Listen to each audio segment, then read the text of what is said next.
Hey everyone, I'm Zeeshan Sheikh, founder and CEO of Space, and we're building audio chat for business. I'd like to introduce you to Luke, the founder and CEO of Friday, and he wants to talk to his customers. For him and many others with a SaaS product, getting customer feedback and engagement is key to building a better product. But there's friction here. Customers don't really want to get on a Zoom. Chatbots don't help here. Someone will reply to an email, however, email is not conversational. Drop-in audio, on the other hand, is an entirely different experience. We've seen how millions of consumers love to engage using the audio-only experience that's on Clubhouse and Twitter.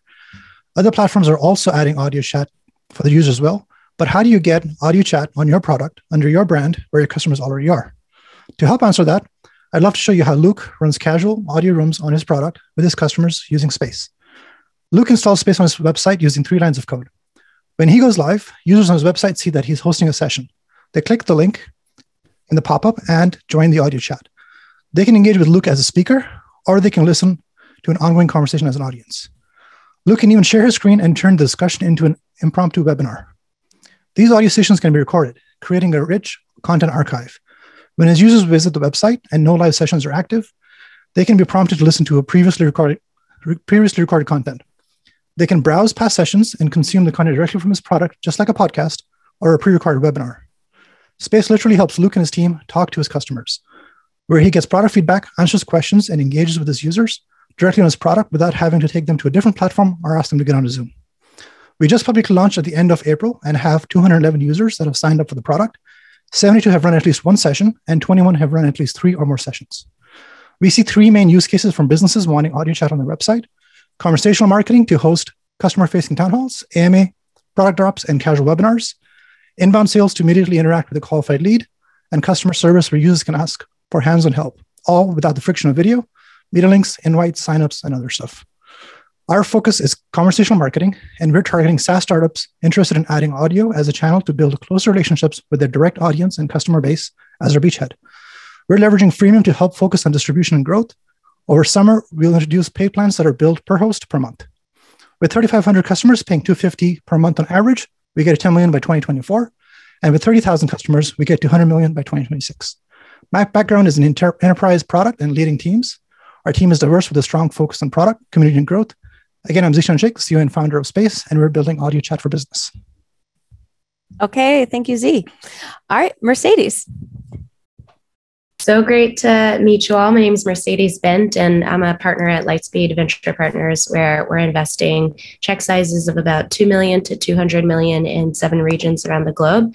And we also have a scout fund, which I'm the co-lead for, which does check sizes of 25 to 100K, so a little bit earlier stage as well.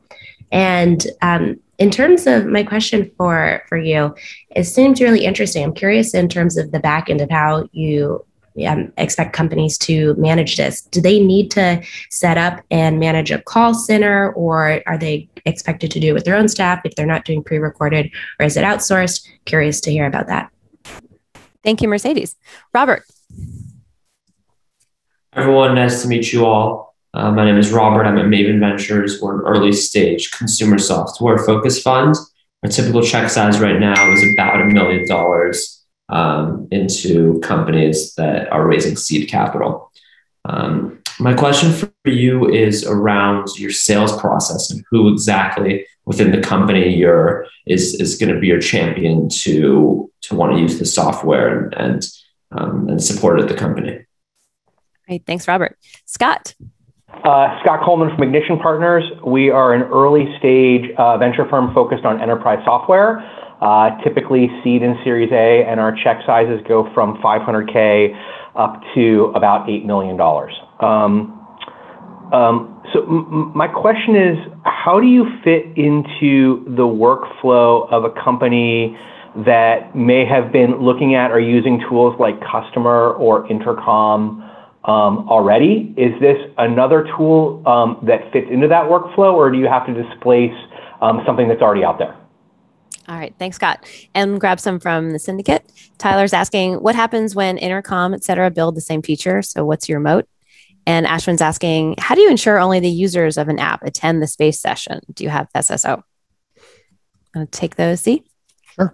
All right, 2 minutes. The questions, Mercedes. So the person who's running, or the team that's running these, is going to be the marketing team most usually. So if it's not marketing, depending on if they're a seed or pre-seed company, depending on their growth, it could be the founders. So what we're seeing is a trend for Gen Z, millennials, and this on both the buyer and on the founder side.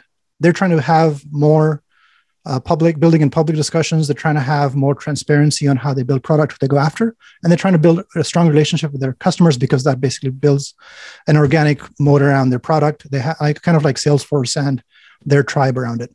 So there isn't a call center play here because, again, it's going after the same use case for what you would do for webinars. And webinars traditionally are boring. I'm opinionated. I haven't shown up to one ever. But I think what people look for in webinars is what they're expecting or hoping to get is maybe 50 minutes of a discussion and a 10-minute demo. What they get instead is 55 minutes of a demo and 5 minutes of Q&A.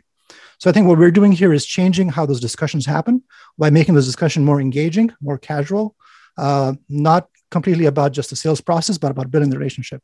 So I think, Robert, that all kind of goes into your question around the sales process. So in most cases, like Luke, it's a SaaS founder early in his company who's trying to get the customer feedback. So we'd be selling to him, trying to get him to use the product, to have these discussions with his customers instead of having them on Clubhouse or Twitter Spaces. We're just having it on his product because those users are already there, especially for a SaaS product. So really, I think who we go after here is maybe in the beginning, the webinar kind of audience. So instead of doing a boring webinar, just do a fun, casual discussion with your customers, email your top 10, bring them on and have a casual discussion. So I think the sales process is more tweaked for that for now. And eventually, as the product gets more richer, we would then look at displacing full on your traditional Zoom webinar and your boring kind of software. Scott, how do we fit into a workflow of a company? I think what we're seeing is that we have these 200 or so users. They're all over the place. Okay, see, sorry. I'll answer in the comments. Yeah, great. And also go ahead. There's more questions for you in the Q&A box. Sure. Thank you. Thank you, Z.